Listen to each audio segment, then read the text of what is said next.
Estamos iniciando pela TV Câmara de Tupã o programa Mão na Roda. Programa este do Rotary Clube de Tupã, que visa levar até você informação e serviço também. O Rotary, que é uma entidade internacional que visa levar o bem-estar à comunidade e levar o bem-estar a todas as pessoas que dele necessitarem.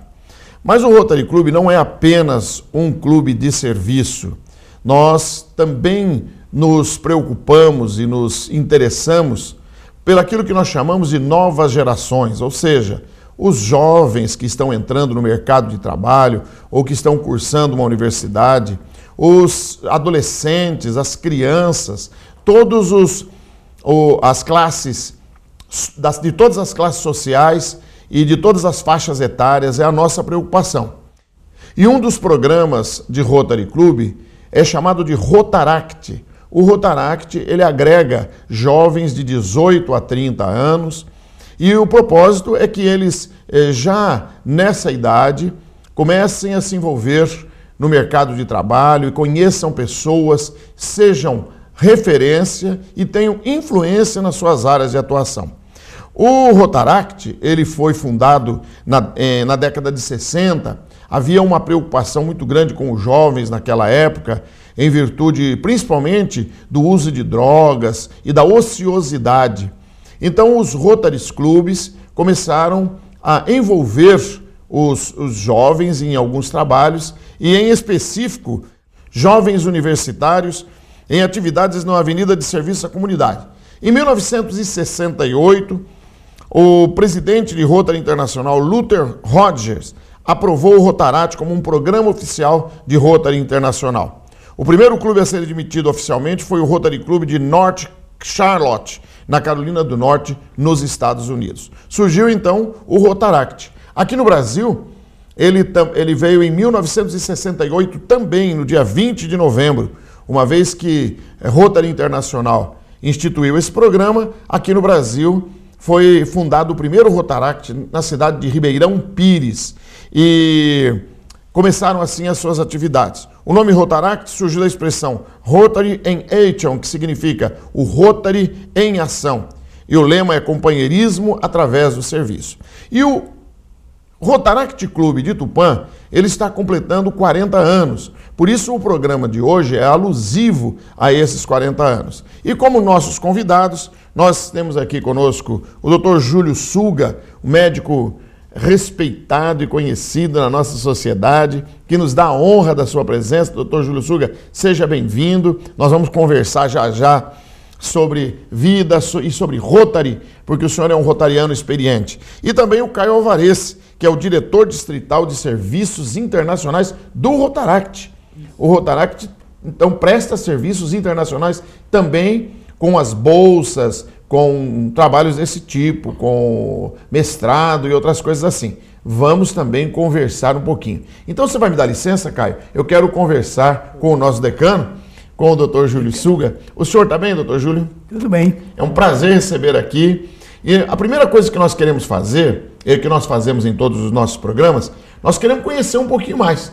Porque eu já disse aqui, o senhor é um médico respeitado, muito conhecido, e dias atrás alguém disse assim: aqui em Tupã eu só confio no Dr. Júlio Suga.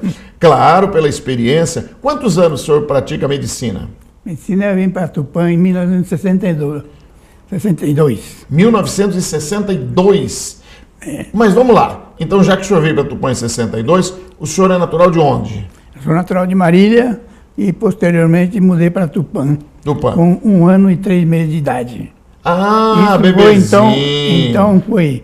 Eu vim para Tupã em 1932. 1932. Bebezinho de colo. 1 ano e 4 meses, mais ou menos. Perfeito. E então o senhor já é tupanense? Eu praticamente nasci em Tupã. Apenas nasceu em Marília e veio para cá. E a medicina? Medicina eu fui fazer vestibular em Ribeirão Preto e consegui ingressar na Faculdade de Medicina de Ribeirão Preto em 1954. Então eu constituí a terceira turma de médicos que lá estudaram medicina. Lá em Ribeirão Preto. Então, a terceira turma de médicos que se formaram lá naquela faculdade. Foi em 54. Em 59 acabei formando médico e, posteriormente, em 1962, vim parar em Tupã, onde eu já morava. O senhor voltou para Tupã. E nesse período de 59 a 62, o senhor trabalhou onde? Ou ficou lá em Ribeirão Preto mesmo? Não, eu fui fazer um estágio no hospital lá em Santos, porque eu conhecia Santos. Meu pai e minha mãe moravam lá.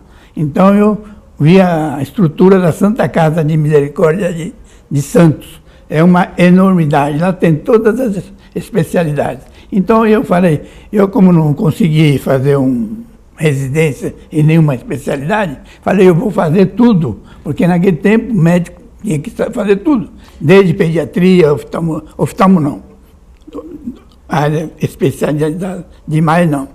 Pediatria, ortopedia, ginecologia, tudo. Tem que saber um pouco de tudo, principalmente médicos do interior.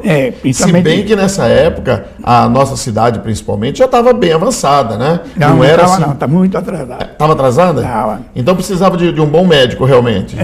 Então eu fui parar lá em Santos, porque lá eu me meti em todas as especialidades. E aprendi tudo lá em Santos. Trabalhar, medicar, porque o médico que se forma, ele não sabe nem receitar. Não sabe nome de remédio, não sabe nada. É a experiência que vale, né? A experiência de vida para trabalhar, poder receitar, examinar e consultar direitinho, tem que ser num hospital de aprendizado. E em Santos, é um hospital enorme, você já conhece Santos? Conheço, Santa Casa de Misericórdia de Santos. Eu trabalhei lá em todos os setores, desde ortopedia, cirurgia torácica, ortopedia, ginecologia, obstetrícia, fiz tudo, pediatria. Sim. Então, acabei me influenciando na medicina através de conhecimentos gerais, que é o que eu queria. Não queria uma especialidade como se faz agora. Agora o sujeito fala, eu quero ser oftalmologista. Então ele vai fazer especialidade de oftalmologia. Naquela época, não. Eu era clínico geral, cirurgia geral. Por isso que chamava-se clínico geral, né? Que na hora da necessidade, sabia um pouco de tudo. Fazia até parto, pediatria. Conte-nos, por favor. E a sua primeira cirurgia? Como é que foi? Sozinho, como médico, o senhor precisou fazer uma cirurgia. Como é que foi? Deu um frio na barriga ou não? Isso aconteceu um fato interessante na minha vida. Eu de Santos, não vim diretamente para Tupã, eu fui para Dracena. Lá eu fui trabalhar lá. Lá eu estava como estagiário lá na Santa Casa de Dracena e estava de plantão. E aconteceu de aparecer uma parturiente com hemorragia intensa, chocada praticamente, e como eu era estagiário, não podia fazer cesariana. Eu falei, isso aqui está indicado uma cesariana. E eu chamei meu chefe, que eu trabalhava com ele, eu era assistente dele, chamei ele e eu que fiz a cesariana. Foi a minha primeira cirurgia assim, livre, sozinho. Aí... Uma cirurgia de emergência. Uma emergência, era de madrugada. Então, nessa hora, na cirurgia de emergência, não dá tempo nem de sentir frio na barriga, né? Não. Bem tranquilo. Está meio tarimbado, porque o meu companheiro assistente era muito bom. Ele não me lembro o nome dele. Mas, posteriormente, aconteceu o seguinte. Lá em Dracena, tinha posteriormente, fiquei sabendo, Dr. Gumercindo, que chama. Ele era rotariano, não é Gumercindo, né? Acho que ele faleceu já. Sim. Ele era o diretor clínico do hospital lá na Santa Casa de Dracena. Ele me deu uma reprimenda tamanha que eu falei, ele falou, Júlio, você como estagiário não podia fazer essa cirurgia. Eu falei, doutor, é uma emergência, eu tinha que fazer. Eu estava de plantão, apareceu, eu tinha que fazer. Sim, eu chamei meu chefe de clínica lá, que era, eu não lembro o nome, e ele me ajudou, e eu fiz, e deu tudo certo. Fiz o parto, a criança nasceu, salvou todo mundo. Deu tudo certo. Mas, posteriormente, veio uma reprimenda do diretor clínico lá, que era o Gumercindo. Posteriormente, quando eu vim para Tupã, entrei no Rotary, aí ele me disse, ô Júlio, o que você está fazendo aqui? Eu falei, eu vim de Dracena, vim para Tupã. Aí ele não falou daquele episódio. Ele achou melhor ficar que quieto. aconteceu lá na Santa Casa de Dracena. Que ele me deu uma.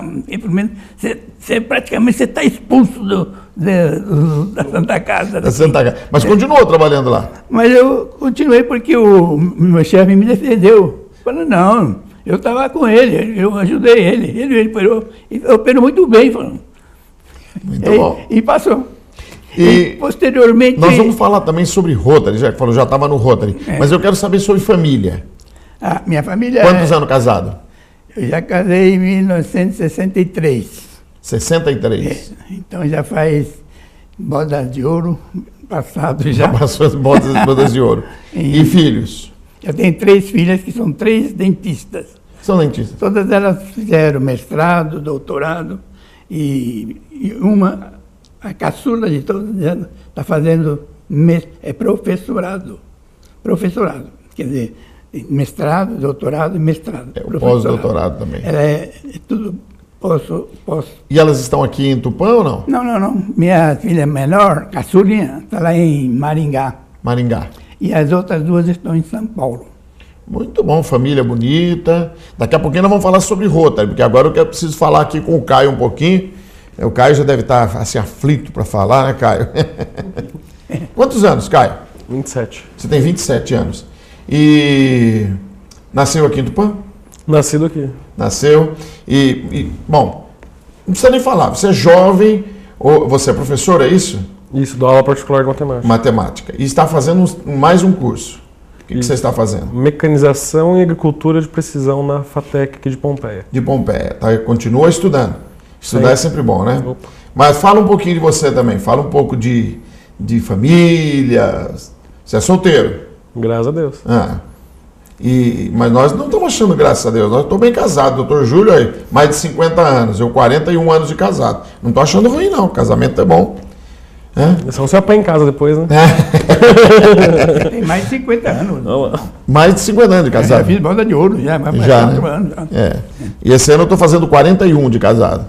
Senhor. E aí o meu dentista disse assim, com a mesma mulher, mas se é 41 anos só pode ser com a mesma mulher, não é? Lógico. 41 anos. Mas então, e você, atualmente você leciona. Então vamos já entrar na questão Rotaract, porque o nosso Rotaract aqui em Tupã está completando 40 anos. Há quanto tempo você está no Rotaract? Aqui em Tupã desde dezembro de 2012, mas eu já faço parte da família desde 2007, mais ou menos. Então, há mais de 10 anos você participa das atividades rotárias. Foi do Interact, Rotaract de outras cidades. Então você começou no Interact. Isso, Itápolis. Em Itápolis. Isso. Você morou quanto tempo em Itápolis? Uns 15 anos, mais ou menos. Então você também tem uma trajetória aí, também tem uma história. Como é que foi? Sua família mudou-se para lá por questão de trabalho? Como é que foi? Minha mãe é natural daqui, né? Sim. De Herculândia, aqui da região. Da região. E meu pai é lá de Itápolis, minha mãe é amiga das freiras, a minha família era amiga das freiras, tomam conta lá do hospital, lá de Herculândia. E minha mãe queria fazer magistério naquela época. E aí não tinha aqui. Ou tinha que ir para Tupã, não tinha ônibus naquela época, né? As dificuldades normais. Da época. Aí ela acabou indo para Itápolis, que as mesmas irmãs tomavam conta do hospital e do lar, lá de Itápolis. Aí foi para lá para poder fazer o magistério e conhecer meu pai. Aí... Casou-se? Casou-se. Você é o filho mais velho? Não, sou mais novo. O mais novo. Quantos irmãos vocês são? Um mais velho. Você tem mais um irmão? Isso. Trabalha aqui na TV Câmara, inclusive. Beleza. Então, aí lá você ingressou em Interact. Isso. E chegou a ingressar no Rotaract lá ou não? Não. Você veio para cá? Não, aí eu fui para Ilha Solteira. Fazer matemática. Uhum. Aí eu entrei no Rotaract lá. E depois que veio para cá? Não, tá difícil. Depois eu fui para São Carlos. Decide você foi. Aí depois fui para São Carlos. Aí lá estava em processo de fundação. Você andou mais do que vendedor de rede, hein? Não, para depois cair aqui. Para depois vir para cá. Isso. Bom, então vamos falar do Rotaract de Tupã. Isso. Você está no Rotaract Tupã desde... Dezembro de 2012. 2012. E você já ocupou vários cargos, várias funções dentro do Rotaract. Sim. Entre elas, Daqui ou de tudo? Não, daqui. Vamos falar daqui. É porque o nosso Rotaract aqui que está completando 40 anos. Mas no mundo é 50. E, aliás, é um dos mais antigos Em atividade. em atividade. Sim. É o primeiro aqui do distrito, 4.600. Em fundação, ele é o segundo mais velho. Só que o primeiro é Bauru, só que eles tiveram uma pausa, eles tiveram um fechamento e reabriu depois. Certo. Então, em atividade, nós somos o primeiro aqui do nosso distrito. E no Brasil estamos, se eu não me engano, entre os 5 ou 6 do Brasil. Dos mais antigos. E em atividade sem interrupção. Ininterrupta. Então, você, neste nosso Rotaract, eu sei que você foi presidente, inclusive você já se sentou nesta cadeira Algumas vezes. na condição de presidente para falar sobre os projetos desenvolvidos aqui. E além de presidente, quais outros cargos que você ocupou? Secretário, protocolo. Protocolo seria o mestre de cerimônias, quem organiza a reunião, Sim, já ouvi falar. Evento. Eu sou o cargo no outro há uns 10 anos já. Não, um pouquinho mais. Mas, esse presidente tem os cargos da regional aqui também. Isso. E no início nós dissemos que você é o diretor distrital de serviços internacionais. Isso. Então explique para nós o que são os serviços internacionais no Rotaract e qual é a sua função na qualidade de diretor. Normalmente quando a pessoa ouve falar Rotary, intercâmbio, normalmente é bem voltado a intercâmbio. Mas não é só isso. Existe Intercâmbio internacional. Isso. Devo deixar isso bem claro. Mas a parte internacional dentro do Rotary pode ser de região para região também. Se eu fizer uma parceria com um clube lá da Bahia, já é considerado um projeto internacional. Internacional ou não? Dentro Nacional. Dentro do Rotary. Ah, é? Na linguagem de Rotary Entendi. Mas porque lá é outra região, é outra administração, todo mundo respeita o Rotary Internacional, Certo. mas aí lá é outro comando, é outra região, é totalmente diferente. Ainda mais aqui no Brasil, daqui para Bahia, é totalmente diferente. Sim, os costumes. Os são costumes, diferentes. a cultura, tudo, a alimentação, música. Eu morei 2 anos em Araguaína, no Tocantins. É outro país, né, quase? Sim, é um choque. Sim. Os costumes são absolutamente diferentes. A culinária, né? A culinária lá do Tocantins, no início eu fiquei um pouco assustado. Mas depois você vai acostumando, Ou passa fome. se aclimatando também com o calor, porque lá é terrível. Eu morei ali solteiro. 40 graus, 11 horas da noite. Isso, que beleza, hein? Ainda bem. Não, o legal, quando eu fui mudar para Ilha Solteira, eu entrei em contato com o pessoal do Rotaract. Sim. Aí, acabei de fazer 18 anos, perdido, vai mudar 400 km de distância dos pais. Aí você acaba perguntando, gente, o que eu levo pra ir? Não sei, nunca fui morar fora, né? Só fui passear, né? Morar não, né? Falei, tô levando um ventilador, um edredom. Não, larga o edredom e traz 2 ventiladores. E o pessoal do outro já falou isso pra mim. Em vez de 2 ventiladores. Traz 2 ventiladores. Muito bom. Então, e hoje há uma procura dentro do Rotaract, porque eu sei que no Rotary nós temos um programa de intercâmbio internacional, inclusive intercâmbio de curta duração, e anualmente nós temos mandado jovens para esses intercâmbios. Né? Mandamos recentemente para a Alemanha, em contrapartida recebemos para a França, recebemos um menino do México, 2 meninas dos Estados Unidos, um francês que ficou nosso amigo aí, né? Tanto que E vai mudar para o Brasil, francês. Ele quer mudar para o Brasil, Não, vai vir agora em julho. Vai morar lá em Itápolis ainda, que eu arrumei tudo. Ele gostou do Brasil, né? O Erwan. Aí foi isso é muito bom, foi muito bom conhecê-lo, e é muito bom esse tipo de intercâmbio, Sim. porque nós conhecemos outras culturas e eles conhecem a nossa também. Sim. Então há uma demanda dentro do Rotaract para esse tipo de atividade? Inclusive eu tenho uma parceria com o Rotaract lá de Belém, que eles organizam um intercâmbio profissional. Tem várias versões dele. No caso, eu já fiz 2 versões, que é um mochilão pela América do Sul, e aí nesse percurso você vai fazendo visitas técnicas. A empresas? Em empresas, de vários segmentos. Aí a outra versão que eu fiz foi nos Estados Unidos, e eu ia fazer a outra versão da Europa, mas aí, né, fica meio pesado. É muito barato, em relação se eu fosse pagar particular. Eu paguei uns 20% do que se eu fosse sozinho, sabe? Entendi. Indo pelo Rotary, eu gastei uns 20% só. Um mês fora, dormindo em hotel, comendo em restaurante, conhecendo várias empresas, Natura, 3M, indústria de reciclagem de materiais de construção transformando em asfalto e tijolo novo, mais voltado para asfalto. Deixa eu ver mais aqui no Brasil. O que eu fiz foi na América do Sul aqui, né? Então a gente visitou a fábrica de chocolate em Bariloche, a gente visitou a indústria do salmão no Chile, desde do cultivo até o centro de pesquisa econômica lá no Chile. Então, como eu fiz esse intercâmbio eu já mandei algumas pessoas depois, aqui de Tupã e da região. Daqui de Tupã eu já mandei o Vitor Turra, que esse é o negócio de canil, a família Turra. Sim. E o Alberto Martins Júnior, que lá do... Como que é o nome da empresa deles? Recanto das Águas. Recanto das Águas. Poços Artesianos. Então eu já mandei os dois e mais outras pessoas da região. Já mandei gente de Lucélia, já mandei gente ali de Lins, de Rio Preto, de Itápolis. Então esse programa agora em janeiro foi aqui de Paraguaçu, uma menina de Paraguaçu. Esse programa do Rotaract, então, ele facilita esse tipo de coisa, esse tipo de intercâmbio. Sim. Vamos falar mais sobre isso no segundo bloco, que o nosso tempo já está esgotado nesse primeiro bloco e a nossa conversa está muito boa. Nós continuaremos. No próximo bloco vamos falar sobre o Rotaract de Tupã e a sua história. Aguarde um minutinho, nós já voltamos.